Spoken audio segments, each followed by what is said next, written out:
everybody, Sylvia here again.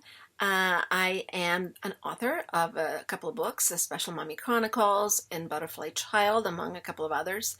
Check out the link in the description below to grab your copy today. I am a special needs mom. My son Nikki has the recessive dystrophic form of Epidermolysis Bullosa, a mouthful, and he's 24 years old. In this video, I want to offer new moms and dads, new parents of special needs children, some advice and some tips, because I know it's a long road for all of us. And so if you know some things right away that you need to concentrate on, it'll make your travels, your journey a lot easier. Before I get started, of course, as usual, I want to show you my mug and my shirt.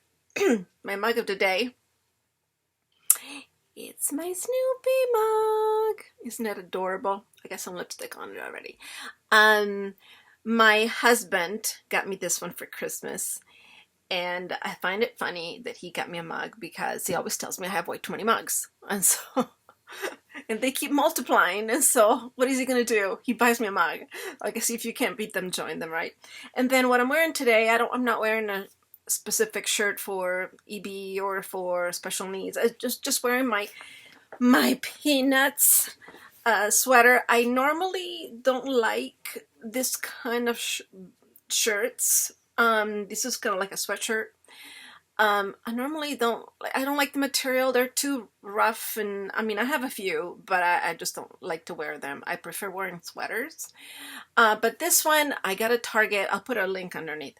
It's my favorite. Oh my gosh, it is so soft, and it's just it's thin, it's thick, but it's not. I mean, it's probably one of the best ones I've ever owned. So anyway, I gotta share the wealth. I'll put a link to it, and it's at Target, so it's just not very expensive. So anyway, so let's get started. So you got this diagnosis. Your child got this diagnosis, or perhaps like in the EB world, I'm in the EB world, and so the doctor says this epidermolysis bullosa, but we don't know what form it is. And so what do you do? What do you do? The first thing I gotta tell you to do is just Google it. I am serious. I know the doctors say, oh no, especially for something like EB, they say, no, don't, you'll get scared and this and that, don't Google it. Okay. I beg to differ. No, Google it. As new parents, especially if your child has a rare condition, you need to know what you're dealing with. Now, of course, you need to keep in the back of your mind that there's any condition out there has the milder and the moderate and then the severe. Of course, you don't know at this point, most likely, what your child has. And so you need to keep an open mind. Okay, so let me see what's going on here. Knowledge is power. It really is. Okay, so you'll see probably when you Google it, the severe patients, don't let that scare you. Let that empower you. Because if you know that could happen, you could take steps in preventing that from happening, perhaps. I mean, when let me give you a little bit of a personal story here. When Nikki was diagnosed with EB, we found out that there were, at the time, this was in 1996, there were 3 forms at the time. Now they added a 4th one, which I still don't understand because it doesn't fall into what I've learned. So, but anyway, I saw that the kids with the recessive dystrophic could lose their hands. They all mitten up and become kind of like a fist, and that scared me to death. But at the time, before we even got the diagnosis, we're like, okay, I don't even know if this is what he has. So I'm not going to worry about it. I'm just going to take care of my child the best I can. And then when Nikki was, I want to say 5 to 6 weeks, we finally got the diagnosis. And so that was the form where the hands mitten up. And so to me, I know a lot of parents don't feel the way I do. That's fine. I think everybody's different. To me, it was important to keep his hands somewhat usable. I mean, his hands are never going to be looking normal, but if he can at least use his thumb and be able to type, that's a plus, And so You kind of have to go with the flow. Learn as much as you can so you can communicate to your providers, to your doctors, what you learned. And then, of course, take your cues from your child. Okay, is this happening to him? It's not happening to him, whatever. So it's a constant learning thing. I Googled EB so much. Of course, at the time when he was born, there was no Google, right? It was other things. But I Google so much every day that that's why I created EB Info World, the Facebook page especially, but before it was the website, where I could just share what I find every day for the benefit of other parents. So I think just researching it, knowledge is everything. All right, number 2, find your tribe. Yes. Now you have to imagine that when a rare condition back, even when Nikki was born in 1996, there was no Facebook. I really couldn't find any other parent in my shoes, let alone talk to anybody that was even coming close. So you need to find other parents. You are not alone. There may not be somebody out there who has a child with the exact thing, whatever, but there are people out there with similar challenges. And there are so many ways nowadays to find your tribe. I mean, there's Facebook groups everywhere. There's listserv. There's all kinds of stuff. So, especially when a condition is rare, it's hard to find somebody, So just go online, find these people. If you're lucky enough that the condition is not so rare, maybe there are local groups of parents where you could go to meetings or whatever. But of course, something as rare as EB, you need to go online. We do have some, maybe once a year, twice a year. There's like a reunion of groups. It's rare, but we've gone to those before. Those are always great. But anyway, let me see what I wrote down in my notes. Okay. So you're going to meet all kinds of parents and patients, other patients, and you can exchange information. Now, be open-minded, because there's a lot of people that, okay, just because they have a child with the same condition doesn't mean you can be friends. There's just a lot of different things that could trigger you. But there could be others that are going to become your lifeline. I have I want to say 2 or 3 moms out there who I really would just do anything for. They're just fantastic.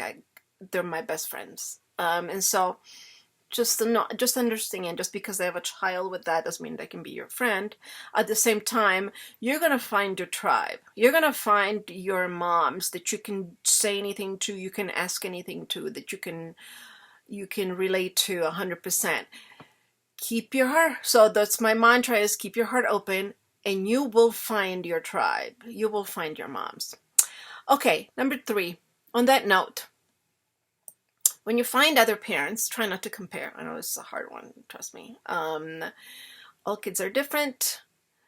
Even with kids with the same diagnosis, I've met twins who are different with the same diagnosis. So it's hard to compare, right? Every child is unique. I know this is hard. It's definitely one of the things I am still working on, even after 24 years. I mean, I feel bad, and when I see another child who's doing worse, I feel horrible. And then when I see a child that's doing better than my child, I feel like, damn, why can Nikki be so light? It's just it's an internal thing. And comparing is just it's a kill of joy. It kills your joy. So don't do it. All right. 4, there will be days that it's going to be hard. All you're going to want to do is crawl up in a ball and cry, hide in a closet so nobody can see you. I've done that. I cried and cried and cried. Just let it out. Let it out. It's okay. You're human. You're perfect. You got handed a blow that's going to change your life in many different ways. Have that good cry. Just don't stay there. Just have to get it all out. And then when you're done, you just pick yourself up, dust yourself off, and put that brave smile on your face. Your child needs to be strong. They don't need to see you weak. Especially with my son, if he ever sees me struggling, even minutely struggling, he feels so bad. And so I don't want him to see me like that at all. So that's that.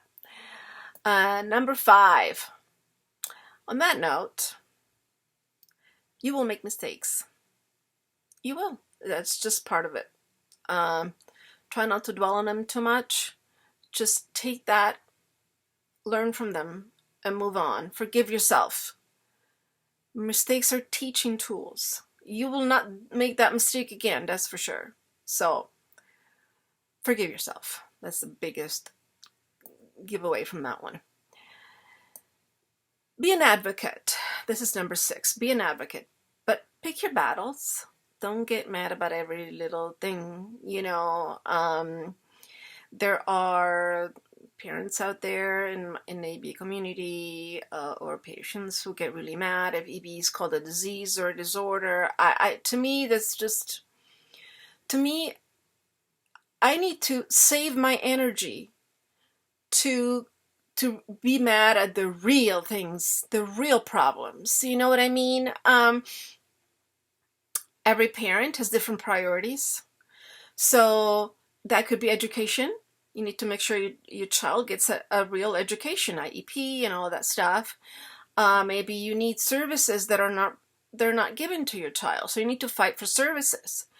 Or maybe quality of life, being able to get your son to do things, or daughter, to do things that everybody can do.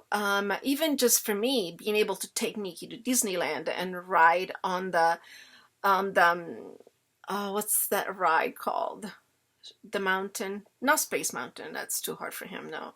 But a railroad mountain, whatever. Anyway, that was huge. Just, that's quality of life to me, and he loved it. So save your energy, or rather, channel your energy towards the fights, the important fights. Don't get lost in the minutia, because that's not going to save anything. And I know that's easier said than done, because I've done that. Next, the love. Oh my God. So this is number 7. The love. Hold on, I'm moving my things around so I can read my notes a little better. Okay. The love. The love you will feel for your child will need its own zip code. I just love Nikki so much. It's just insane. Insane. And as much as I love my healthy child, and I simply adore Connor. Connor is the best. But the love I have for Nikki is different. It's more encompassing. It's more, I think it's because he needs me so much. He needs me to do everything for him. And so, as tired as I am at times, all I want to do is cover him with kisses. I mean, he's the sweetest boy ever. And so, it's a very different thing. So, remember that. The love will see you through. The love will make you do things, will help you do things that you'll never thought possible. All right, so next, 8. Now, on that note about siblings, if you have other children, make sure you give your healthy children undivided attention. I have, ever since Nick Connor was little, I had made it a point to do things with him and him alone. Just him and I will go, like I remember we would go to the mall and then later on have pizza. Or I would take him to Disneyland. We did things just me and him. So he doesn't feel like he's left out or I give too much attention to Nikki or whatever. This has helped me tremendously. Connor never resents his brother for anything. And I think it's a plus, it's a bonus, it's a win, let me see. Yeah, I mean, I read some books about siblings with special needs and the resentment is there big time. So be mindful of that. Don't do that. Just try to give them attention, even if it's a different kinds of attention, right? Do it. 9, self-care. Oh my God, this is so important. You cannot pour from an empty cup. So don't let yourself go. Take care of your physical and mental health. I mean, I never thought I'd go on antidepressants, and after a while, after a few years, I had no choice. I'm like, okay, I gotta do it.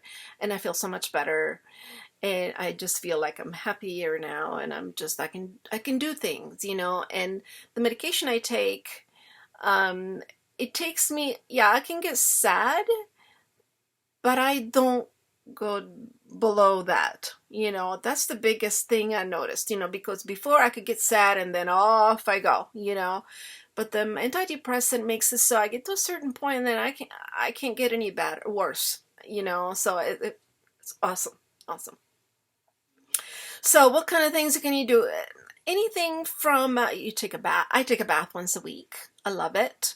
And I read. I have like several books there that I read. I have my little library by my bathtub. My husband doesn't like it, but tough.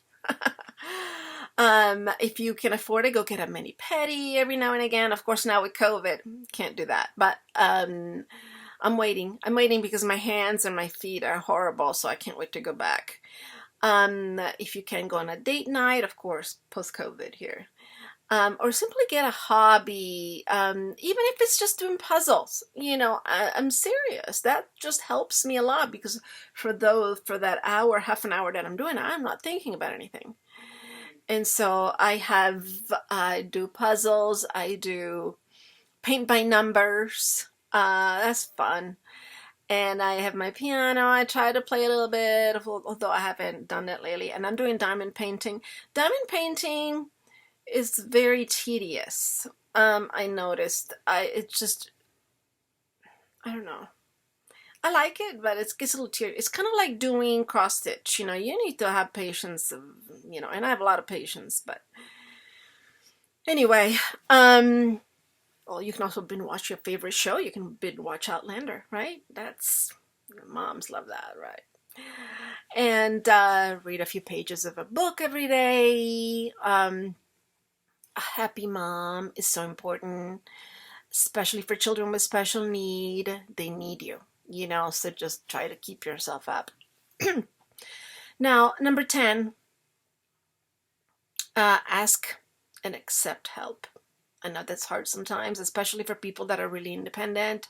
I was very, very independent. And so to me, asking for help was like, what the heck? Why can't I do this on my own? And I was trying to do it on my own. And then I got to a point when Nikki was 9 months old that I left a message with my pediatrician crying, saying, I need help. Can you send me a nurse or something? Nobody ever sent me a nurse. I never got a nurse. Can you believe that? Even though I'm a nurse, I guess, nowadays for Nikki, right? But it is what it is. You're not a superhuman. You need help. And accepting help, it's a sign of strength. It's not weakness. That's what I learned.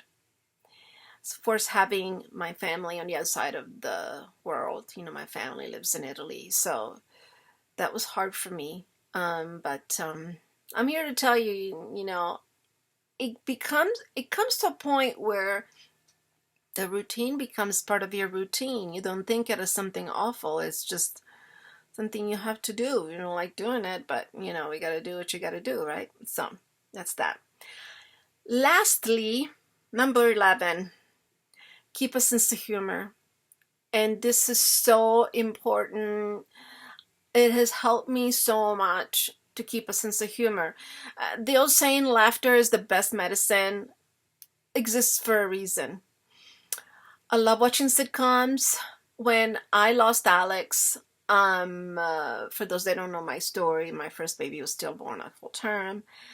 When I lost Alex, I could no longer watch ER at the time. This was in 1995. I couldn't watch ER. I couldn't watch any drama. Friends became my favorite, and I've said that before, and Frasier and sitcoms because my best friends. Now I watch The Connors. What do I watch? I can't even think. But anyway, I love to laugh, and one of the shows that I watch now to make me laugh, that I started rewatching, recently because of the lockdown. We're just home all the time. I started watching America's Funniest Home Videos again, and I love to just sit there in front of the TV and just laugh for an hour. It's just hilarious. It's great. Laughter is so amazing. So, um, let me see. Oh, yeah. When Connor was little, one thing I used to do, anytime he would make a disaster, and trust me, he made disasters. He would go, we had a backyard. I was like, he was maybe 2, and he'd go in the backyard, and next thing you know, I'm looking for him. Where did he go? And he was outside in the mud, and he was filled with mud, and he had like a little white onesie on. So, do I get mad? No. I got my camera, and I took photos of him. I have so many fun photos of Connor, filled with mud, filled with chocolate. I have him, like one time he went into Niki's bedroom, and I had all Niki's socks, back when he used to wear socks, in a drawer, and he would open a drawer, and then, oh, look at all these socks, he would take them all, throw them all in the room, and I go in there, what did you do? And he looks at me, I'm like, hold on, let me get the camera. It's just, why get mad when you can laugh about it, right? And that's how I deal with a lot of stuff. Like for another thing, and just another example I can give you, when I take Nikki to the children's hospital, which is very often. Of course, it's not as often anymore as it used to be, because we got his levels, his iron levels, and all this other stuff kind of like stable, But before then, here I am driving to children's hospital again. Instead of being frustrated, I was to break a joke with Nikki. Oh, where is my prize? Instead of paying for the parking lot, I would go there. I'm like, where's my prize? This is the 5th time this week I've been here. Where's my prize? So it's all in the attitude. It's all in the attitude. So anyway, having said that, that's all for this time. I hope I helped somehow somebody. Don't forget to subscribe and click on the bell for more videos. And give me a like if you enjoyed the video. Thank you for watching. Till next time.